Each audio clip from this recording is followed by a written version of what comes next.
యేసు నామంలో మీకు శుభములు సమృద్ధిగా కలుగునుగాక. మధురం నీ వాక్యం అనే కార్యక్రమానికి స్వాగతం. ఈరోజు మనం అపోస్తుల చరిత్ర అనే అంశం 20వ భాగం ధ్యానించుకుందామండి.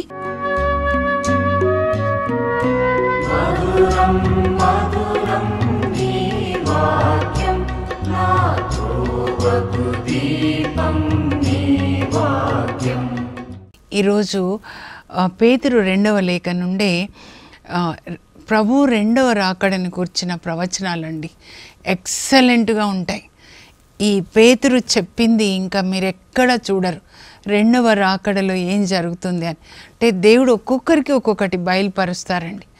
అందుకే ఏ ప్రవచనం కూడా ఏమంటాడంటే ఇన్ని పుస్తకాలు ఉన్నాయి బైబిల్ గ్రంథంలో, ఏది వాళ్ళ ఊహల నుంచి రాలేదు, అది పరిశుద్ధ ఆత్మ వలన ప్రభావితులై పరిశుద్ధ ఆత్మ రాయించినటువంటి ప్రవచనాలు. ఇట్స్ గాడ్స్ బ్రీదింగ్ అన్నమాట.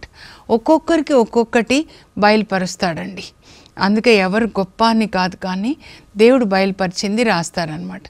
అయితే ఇప్పుడు మనం ఈరోజు 2వ అధ్యాయం చూద్దామండి. 2వ అధ్యాయంలో అబద్ధ బోధకుల గురించి రాస్తాడు. 3వ అధ్యాయంలో మరి ప్రభు యొక్క 2వ రాకడ గురించి రాస్తాడనమాట. ఎందుకంటే ఇంకా ప్రభు యొక్క 2వ రాకడ ఉందా లేదా ఏంటి ఇంకా రావట్లేదు అని అనుకుంటారనమాట. తెస్సలోనిక ప్రజలు కూడా అలాగే అనుకుంటారు, అయిపోయింది అనుకుంటారనమాట. అప్పుడు పౌలు వాళ్ళకి లేఖ రాస్తాడు. ఇక్కడ అబద్ధ బోధకుల గురించి ఏం చెప్తున్నాడో, మరి యూదా చెప్పినది పేతురు గారు చెప్పింది, అంటే యూదా రాసింది పేతురు గారు రాసింది దాదాపు ఒకేలాగా ఉంటాయండి. నేనే ధ్యానిస్తున్నాను, ఎక్కడ ఉన్నారు పేతురు గారు అని అంటే రోమ్ చెరసాల్లో ఉన్నారనమాట.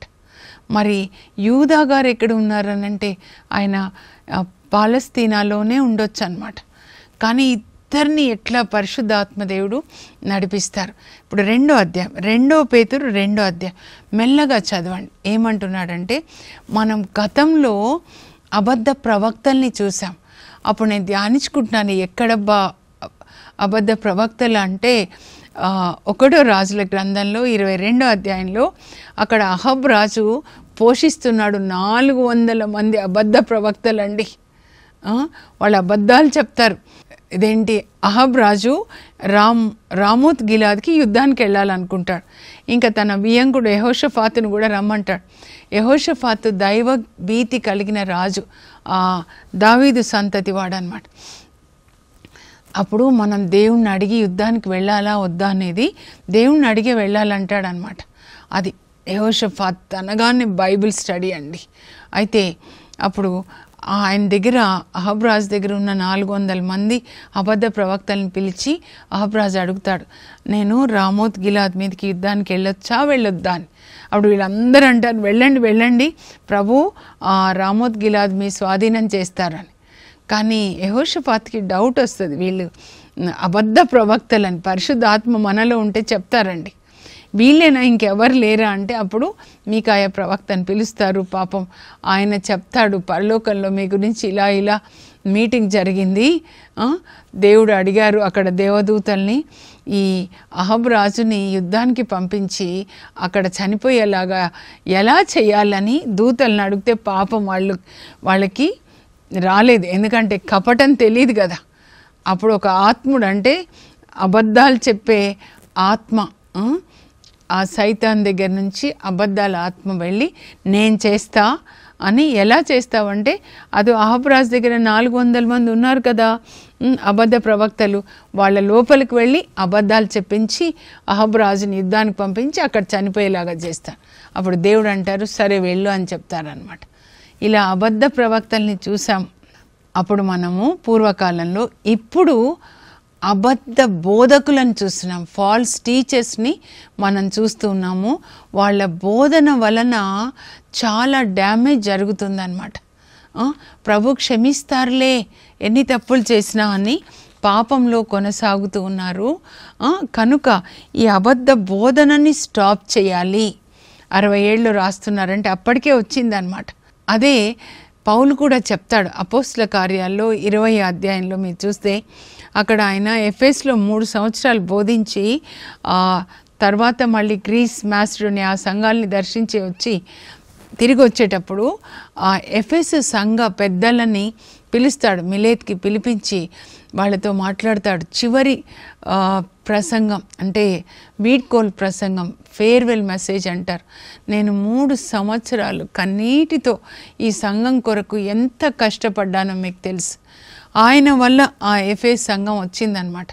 లేకపోతే అక్కడ మాంత్రికులండి, మంత్రగాళ్ళు, వాళ్ళ గ్రంథాలే ఇంత పెద్ద పెద్ద గ్రంథాలు కాల్చేస్తారు, వాళ్ళు కూడా రక్షణలోకి వస్తారు. కన్నీటితో ఆయన సువార్త బోధించాడు. సువార్త బోధించడానికి ముందు దినంలో రాత్రంతా కన్నీటి ప్రార్థన మీకు తెలుసు. కనుక ఈ సంఘం జాగ్రత్త అని వాళ్ళకి చెప్తాడు. నాకు పరిశుద్ధాత్మదేవుడు చెప్తున్నారు, రానున్న దినాల్లో సంఘంలోనికి తోడేళ్ళు ప్రవేశిస్తాయి, గొర్రెల్ని తినే తోడేళ్ళు అని చెప్తాడనమాట. మీలో నుంచే కొందరు ఆ తోడేళ్ళు వస్తారని చెప్తాడు. అదే ఇప్పుడు జరుగుతుంది అని అప్పుడు దేవుడు ఆయనకి చెప్పారనమాట. ఈ అబద్ధ బోధకులు సంఘంలోనికి ప్రవేశించి దేవుని యొక్క కృపకి విపరీతమైన అబద్ధాలు కలగజేస్తున్నారు అని చెప్తాడనమాట. దాన్ని మనం ప్రివెంట్ చేయాలి అని చెప్తూ 3 ఉదాహరణలు ఇస్తారు. వాళ్ళకి ఎలాంటి తీర్పు వస్తుందంటే, ఆదికాండం 6లో నిన్న చూసాం కదా, ఆ పడిపోయిన దేవదూతలు మరి భూలోకంలో స్త్రీలతో వాళ్ళు పాపం చేయడం వల్ల దేవుడు వాళ్ళని బంధించారంట కటిక చీకటిలో. యూఫ్రటీస్ నది వద్ద ఉన్న భూతాలంట కటిక చీకటి బిలాం యాబీస్లో బంధించి ఉన్నారు అగాధంలో.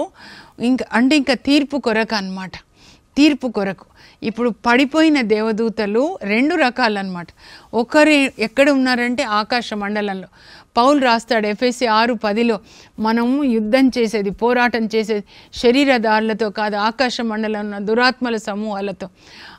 ప్రకటన గ్రంథం 12:7లో అక్కడ యుద్ధం ప్రారంభమవుతుంది. మిఖాయేలు దూత ఈ లూసిఫర్ని, తేజో నక్షత్రాన్ని, ఆ తర్వాత అతనితో ఉన్న దూతల్ని పడద్రోస్తాడనమాట. ఏషియా గ్రంథం 14లో మీరు చదవచ్చు, 12 నుంచి అనమాట. ఈ పడిపోయిన వాళ్ళు ఎక్కడున్నారంటే ఆకాశ మండలంలో ఉన్నారనమాట. ఈ ఆకాశ మండలంలో ఉన్నటువంటి ఈ పిచాచుల్లో కొంతమంది స్త్రీలతో పాపం చేస్తారు. ఎలా చేశారంటే వాళ్ళ భర్తల్లోకి వచ్చేసారనమాట. అప్పుడు వీళ్ళని ఇలా పాపం చేసిన వాళ్ళు వీళ్ళని ఆ అగాధంలో బంధించి ఉంచారంట, కటిక చీకటిలో అన్నమాట. వాళ్ళకి ఇంకా తీర్పు తీర్చడానికి, తీర్పు దేవుడు తీరుస్తారు. అలాగే అబద్ధ బోధన చేస్తూ ప్రజల్ని దేవునికి దూరంగా తీసుకెళ్తూ పాపంలో కొనసాగించే బోధన, వాళ్ళకి కూడా ఇలాంటి తీర్పు వస్తుందని మొదటిది అనమాట. సేమ్ యూదా చెప్పాడు కదండి, యూదా లేఖలు. తర్వాత రెండోది ఏం చెప్తున్నాడంటే, నోవా కాలంలో ప్రజలు ఎట్లా ఉన్నారండి. లూకా సువార్త 17లో 28, 29లో యేసుప్రభువే చెప్తారు, ప్రజలు తింటూ త్రాగుతూ వివాహాలు ఆడుతూ ఉన్నారంట. ఇప్పుడు చూస్తున్నారా, తింటూ త్రాగుతూ వివాహాలు ఆడుతూ చూశానండి, చెప్తూ ఉన్నారు అక్కడ. సో అండ్ సో ప్లేస్ చెప్పను, ఈ ఆడపిల్లలు మగపిల్లలు పబ్ సెంటర్లు బర్త్డేలని భయంకరమైన డాన్స్లు అన్నమాట. తింటూ త్రాగుతూ వివాహాలు ఆడుతూ ఉన్నారు. ఎప్పటి వరకు అంటే దేవుడు జలప్రళయం ద్వారా నాశనం చేసే వరకు. అలాంటి తీర్పే వస్తుంది అని చెప్తున్నారు. మూడవది సోదోమ గొమొర్రా ప్రజల మీద వచ్చినటువంటిది అనమాట. లూకా 17లోనే ఇక్కడ చెప్తారు, 29-30 వచనాల్లో. ఆదికాండం 19 అధ్యాయం చదవాలి. మగవాళ్లతో పాపం చేస్తున్నారు. అగ్ని గంధకాన్ని పంపించి వాళ్ళని, ఆ పట్టణాలని నాశనం చేస్తారనమాట దేవుడు. దేవదూతల్ని దేవుడు వదలలేదు, ఈ అసత్య బోధకులను, అబద్ధ బోధకులను వదులుతాడా అని ఇక్కడ రోమ్లో పేతురు రాస్తున్నాడు, మరి ఇక్కడ పాలస్తీనాలో యూదా రాస్తున్నాడు. చూడండి, సేమ్ థింగ్స్ అన్నమాట. అంటే దేవుని యొక్క ఆత్మ నడిపింపు ఉన్నప్పుడే ఇలాంటివి చెప్తారనమాట. పరిశుద్ధంగా కాపాడుకోవాలండి. యేసుప్రభు పేరు చెప్పేవాళ్ళు దేహాన్ని పరిశుద్ధంగా కాపాడుకోవాలి. కన్నులు జాగ్రత్త, నోరు జాగ్రత్త, మనసు ఆలోచనలు జాగ్రత్త. మిమ్మల్ని అపవిత్రతలో జీవించమని ప్రభు పిలవలేదని 1 తెస్సలోనిక 4 అధ్యాయంలో 3-4 వచనాలు. ప్రతి వ్యక్తి తెలుసుకోవాలి శరీరాన్ని గౌరవంగా ఎలా కాపాడుకోవాలి. ఇది దేవుని యొక్క ఆలయం. మీరు అపవిత్రతలో జీవించమని అందుకని దేవుడు మిమ్మల్ని పిలవలేదు, లోకుల్లాగా జీవించడానికి మిమ్మల్ని వేరుపరచలేదు. You are set apart to be like Jesus, to be holy. 1 Thessalonica 4:7 చెప్తారు, అపవిత్రతలో జీవించమని మిమ్మల్ని పిలవలేదు, కనుక జాగ్రత్తగా ఉండండి అని చెప్తున్నారనమాట. సొదొమ గొమొర్రా వాళ్ళకి ఏం జరిగిందో అగ్ని గంధకాన్ని కుమ్మరించి నాశనం చేశారు అని పేతురు చెప్తూ ఉన్నాడు అనమాట. 3 సంఘటనలు ఈయన కూడా చెప్పాడు. ఆ తర్వాత ఏం చెప్తున్నారంటే వీళ్ళు ఎట్లా ఉంటారు, మీరు మెల్లగా చదువుకోండి. 2వ అధ్యాయంలో ఈ అబద్ధ బోధకులు గర్విష్ఠులుగా ఉంటారంట, ఇతరులని అవమానిస్తూ ఉంటారంట. మీ సంఘం ఏంటి, వీళ్ళేంటి, లేకపోతే అలా లెట్ డౌన్ చేస్తూ ఉంటారనమాట ఇతరులని. యూదా కూడా రాస్తాడు కదా, అవమానకరమైన మాటలు మాట్లాడతారు అని అక్కడ యూదా ఒక ఎగ్జాంపుల్ ఇస్తాడనమాట. ఏం ఎగ్జాంపుల్ అంటే, మోషే శరీరం ఎవరికి రావాలని సైతాన్కి మిఖాయేల్కి మధ్య జరిగిన పోరాటంలో సైతాను అన్ని మాటలు మాట్లాడుతున్నాడు, కానీ మిఖాయేల్ ఒక్క మాట కూడా అనలేదు. మే గాడ్ రెబ్యూక్ యూ, దేవుడు నేను గద్దించును గాక, అంతవరకే చెప్పాడు. కానీ వీళ్ళు అలా కాదు. ఆ తర్వాత ఇంకా ఎట్లా రాస్తారంటే, పేతురు కాదండి రాసింది, పరిశుద్ధాత్మ. అడవి జంతువులు, వేటాడి చంపడానికి ఉన్న అడవి జంతువుల్లాగా వీళ్ళు పశువుల్లాగా ప్రవర్తిస్తారంట. వాళ్ళు శరీరంతో చేసే పాపాలు అందరూ పట్టపగలు చూస్తుండగా చేస్తారంట. అంటే దైవ భీతి లేకుండా ఉంటారు. వాళ్ళు స్త్రీల వంక కామంతో చూస్తూ ఉంటారంట. ధనాశని కలిగి ఉంటారని చెప్తున్నారు. ధనాశ బిలాంలాగా, ఇక్కడ బిలాంలాగా అని పేతురు గారు కూడా రాస్తారు, అక్కడ యూదా కూడా రాస్తారు. చూడండి ఏంటంటే సిద్ధాంతం చాలా బాగుంటుంది. ప్రకటన 2:14 అక్కడ యేసు ప్రభు మాట్లాడుతున్నారండి. ఏంటి అనంటే డాక్ట్రిన్, సిద్ధాంతం, టీచింగ్ బాగుంటుంది, కానీ ధనాశ అన్నమాట, స్వార్థమే, వాళ్ళ అలా ఉంటారు అని చెప్తున్నారు. తర్వాత ఇంకేంటంటే ఎండిన ఊటల్లాంటి వాళ్ళు అంటండి. ఆ తర్వాత వాన కురియని మబ్బులు. ప్రభుని అడుగుతున్నా, ఏంటి ప్రభు అంటే ఊట. యేసు ప్రభు చెప్తారా యోహాన్ 7:38, నన్ను విశ్వసించు అని అంతరంగం నుండి జీవజల నదులు ప్రవహిస్తాయి. పేతురు యొక్క నీడ స్వస్థతనిస్తూ ఉందండి. పౌలు వస్త్రాలు స్వస్థతనిస్తున్నాయి. చనిపోయిన వాళ్ళని లేపుతూ ఉన్నారు, వాళ్ళు అద్భుతాలు చేస్తూ ఉన్నారు, వాళ్ళ సువార్త బోధన వస్తుంది. ఇలా జీవజల నది అన్నమాట. యేసు ప్రభు సమరయ స్త్రీతో కూడా చెప్తారు, నేనిచ్చే నీళ్ళు నిత్య జీవమునకై ఊరెడి బుగ్గగా ఉంటుంది, నేనిచ్చే నీరు వాని యందు నిత్య జీవమునకై ఊరెడి బుగ్గగా ఉంటుంది అని యోహాన్ 4:14 చెప్తారు. అంటే నో అనాయింటింగ్ అనమాట. ఈ అబద్ధ బోధకులకి అభిషేకం ఉండదు, కనుక ఇతరులని నిందించడము, తక్కువ చేసి మాట్లాడము, బైబిల్లో లేనిది బోధించడము, ఇవి చేస్తూ ఉంటారు అని పేతురు గారు రాశారండి. ఆ తర్వాత ఇంకా చూడండి, ఇప్పుడు 3వ అధ్యాయానికి వద్దాం. మీరు మెల్లగా చదువుకుంటే ఇంకా చాలా ఉంటుందండి. పేతురు గారి 2వ లేఖ. ఇప్పుడు ప్రభు యొక్క 2వ రాకడని గురించి పేతురు గారు ఏం రాశారో 3వ అధ్యాయంలో చూద్దామండి.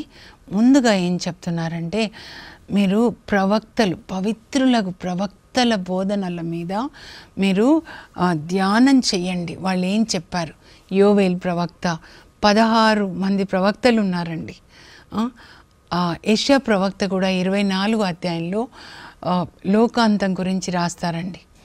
బైబిల్ గ్రంథంలో ప్రభు దినము అనే మాట 318 మార్లు రాయబడిందండి. ప్రతి గ్రంథంలో కూడా మనం చూస్తాము, ఈ ప్రవక్తల గ్రంథాలు కానీ యేసు ప్రభు కూడా చెప్తారండి ఎలా లోకాంతం, ప్రభు దినము ఎలా ఉంటుంది అని. ఇక్కడ కూడా అదే చెప్తున్నారు. ప్రవక్తల గ్రంథాల్లోంచి, ఒక్కొక్క గ్రంథంలో నుంచి ఎలా ఉంటుంది ప్రభు దినం అనేది మీరు ధ్యానించండి. ఆ తర్వాత ఇంకేం చెప్తున్నాడంటే, అపోస్తుల బోధనలు కూడా శ్రద్ధగా మీరు విని పాటించండి. 12 మంది కూడా బోధించారు కదండి. అంటే యూదా ఇస్కరియోతు స్థానంలో మత్తయి ఎన్నికయ్యాడు. వీళ్ళందరి బోధన తర్వాత పౌలు గురించి కూడా చెప్తాడనమాట. పౌలు బోధించింది కూడా. వీళ్ళందరి బోధన మీరు శ్రద్ధగా పాటించండి. అంత్య దినాల్లో ఒక్కొక్క సూచన చెప్తున్నాడు. అంత్య దినాల్లో అపహాసకులు బయలుదేరుతారంట. యూదా కూడా చెప్పాడు, ఎగతాళి చేస్తూ ఉంటారంట.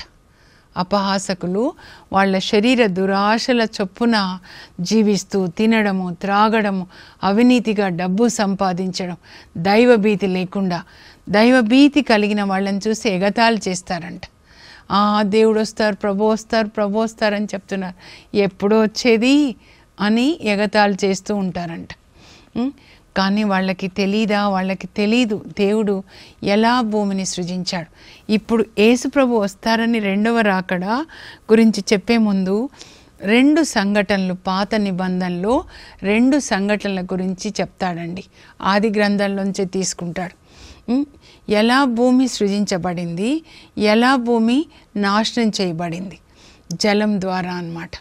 దేవుడు ఆది గ్రంథంలో వాక్యం పలికాడు, ఆ వాక్కు ద్వారానే విశ్వాన్ని సృజించాడు. అయితే భూమిని ఎలా సృజించాడు?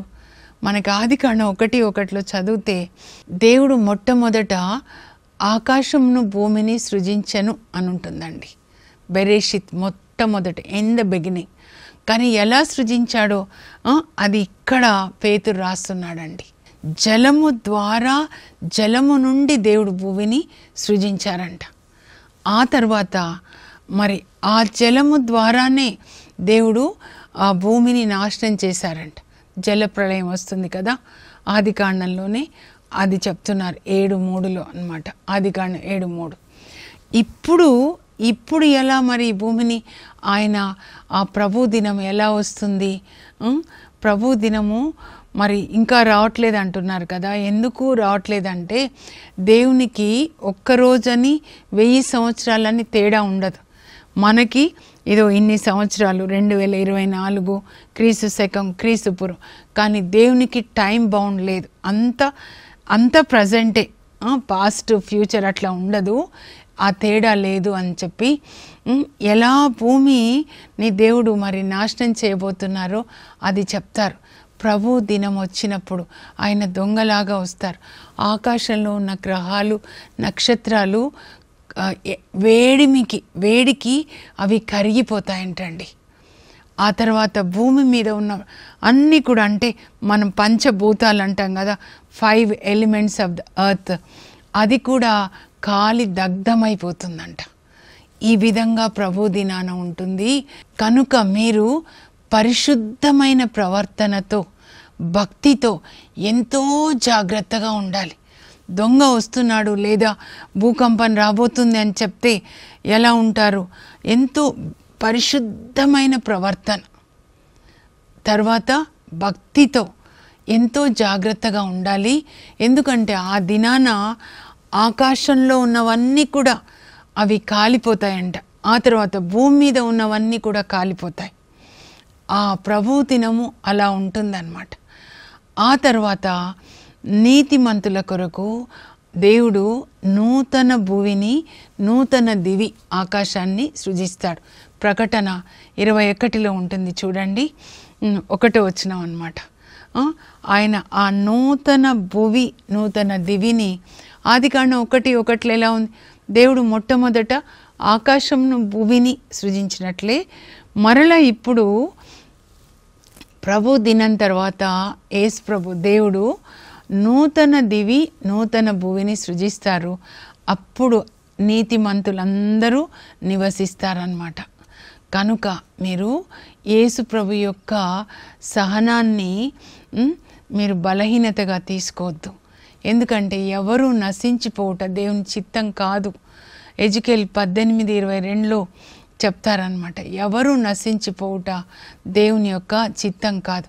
అందరూ పశ్చాత్తాపడి హృదయ పరివర్తన చెంది ఈ లోక ఆశల నుంచి, శరీరాన్ని పాపానికి అప్పగించడం, ఆ దుష్ట వాంఛల నుంచి, ఆ చీకటి నుంచి వెలుగులోనికి రావాలి, అందరూ రక్షించబడాలని దేవుని యొక్క హృదయ వాంఛ. కనుక పౌలు కూడా ఇదే చెప్పాడు. కాబట్టి ఆయన రెండవ రాకడ కొరకు మీరు వేచి ఉండండి అని చెప్పి చివరిగా ఏమంటాడంటే, దేవుని గూర్చిన జ్ఞానంతో, దేవుని కృప వలన మీరు వర్ధిల్లండి. మీరు వర్ధిల్లడం ఎట్లా అంటే ఈ లోక ఆస్తుల వల్ల కాదు. అబ్బా వాళ్ళకి ఎంత ఆస్తి ఉంది అది కాదు, ఎంత జ్ఞానం ఉంది, దేవుని యొక్క జ్ఞానం, అపోస్తులు, పునీతులు అందరూ దేవుని జ్ఞానంతో వర్ధిల్లారనమాట. మీరు ఎలా వర్ధిల్లాలంటే దేవుని యొక్క జ్ఞానం వలన, ఆయన కృప వలన, యేసుక్రీస్తు జ్ఞానం, యేసుక్రీస్తును గూర్చిన జ్ఞానంకై నేను సమస్తాన్ని చెత్తగా భావిస్తున్నాను అంటాడనమాట పౌలు ఫిలిప్పీ 3:8. ఇక్కడ కూడా అదే చెప్తున్నారు. మీరు వర్ధిల్లాలి యేసుక్రీస్తును గూర్చిన జ్ఞానం. ఎంత విధేయత, ఎంత ప్రేమ, ఎంత నీతి, ఎంత వినయం, దానిలో మీరు వర్ధిల్లండి. ఆ తర్వాత ఆయన కృప వలన వర్ధిల్లండి.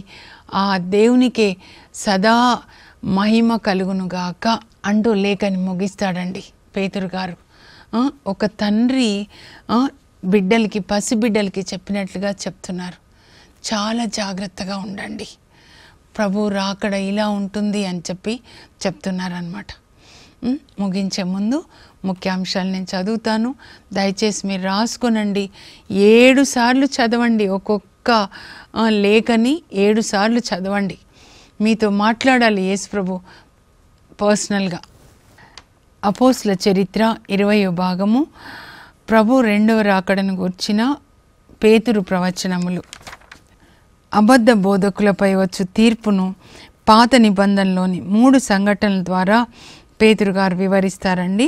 పడిపోయిన దేవదూతలు పాపం చేసినప్పుడు, నోవా కాలంన దుష్టులు మరి పాపం చేసినప్పుడు, సోదొమ గొమొర్రా ప్రజలు పాపం చేసినప్పుడు వాళ్ళకేం జరిగిందో అలాంటి తీర్పు వస్తుంది అని.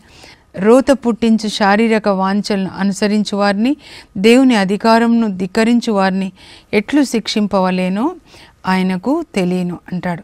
అబద్ధ బోధకుల లక్షణములు. అబద్ధ బోధకులు గర్విష్ఠులు, పరులను అవమానింతురు, తమ శారీరక వాంఛలను తృప్తి కలిగించు ఎట్టి పనైనా చేదురు, వారు స్త్రీల వంక ఎప్పుడు కామేచ్ఛతో చూచుదురు, వారు బిలాం వలె అవినీతి సంపాదన ఆశించుదురు, వారు ఎండిపోయిన ఊటల వంటి వారు, అభిషేకం లేనివారు, దేవుడు వారి కొరకు చీకటి అగాధంను ఏర్పాటు చేసి ఉన్నాడు. ప్రభు రాకడని గురించిన ప్రవచనాలండి. ప్రవక్తల బోధనలను జ్ఞాపకం ఉంచుకొనండి. అంత్య దినంలో అపహాసకులు ఉదయింతురు. పేతురు పాత నిబంధనలో 2 సంఘటనలు మరియు జరగబో ఒక సంఘటన ద్వారా యేసు తప్పక వస్తాడు అని రాస్తాడండి. పాత నిబంధనలో 2 సంఘటనలు. జలము ద్వారా జలము నుండి భువి సృజించబడినది. ఆ జలం వలననే జలప్రళయం చేతనే అప్పటి భువి నశింపజేయబడెను.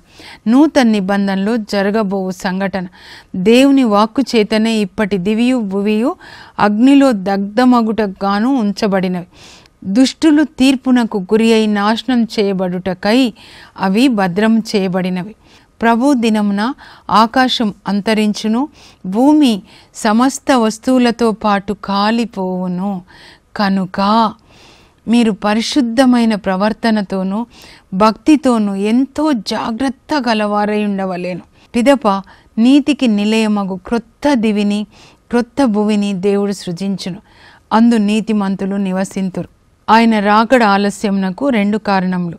దేవుని దృష్టిలో ఒక దినమని 1000 సంవత్సరములని లేదు. ప్రభు రాకడ ఆలస్యము మన రక్షణ కొరకే. మన ప్రభువును రక్షకుడును అగు యేసు క్రీస్తును గూర్చిన జ్ఞానం వలనను ఆయన కృప వలనను వర్ధిల్లుడు. ఆయనకు సదా మహిమ కలుగునుగాక అంటూ పేతురు తన లేఖను ముగిస్తాడండి. ఇప్పుడు ప్రార్థన చేసుకుందాం. పరలోకపు మా తండ్రి, మీ పరిశుద్ధ నామం నాకు స్తోత్రం కలుగునుగాక. మీ రెండవ రాకడ ఎలా ఉంటుంది అని పేతురు ద్వారా మాతో మాట్లాడారు. యేసయ్య, మీ రెండవ రాకడ కొరకు పరిశుద్ధ ప్రవర్తనతో, దైవ భక్తితో జాగ్రత్తగా వేచి ఉండే బిడ్డలుగా మమ్మల్ని అభిషేకించండి. యేసు నామంలో అడుగుచున్నాం తండ్రి, ఆమెన్. రెండవ రాకడ సూచనలన్నీ కూడా మనం చూస్తున్నాం కనుక పేతురు గారు చెప్పినట్లుగా యేసు ప్రభు రెండవ రాకడ కొరకు అతి పరిశుద్ధమైన ప్రవర్తనతో, దైవ భక్తితో జాగ్రత్తగా వేచి ఉందాం. God bless you. Have a blessed day.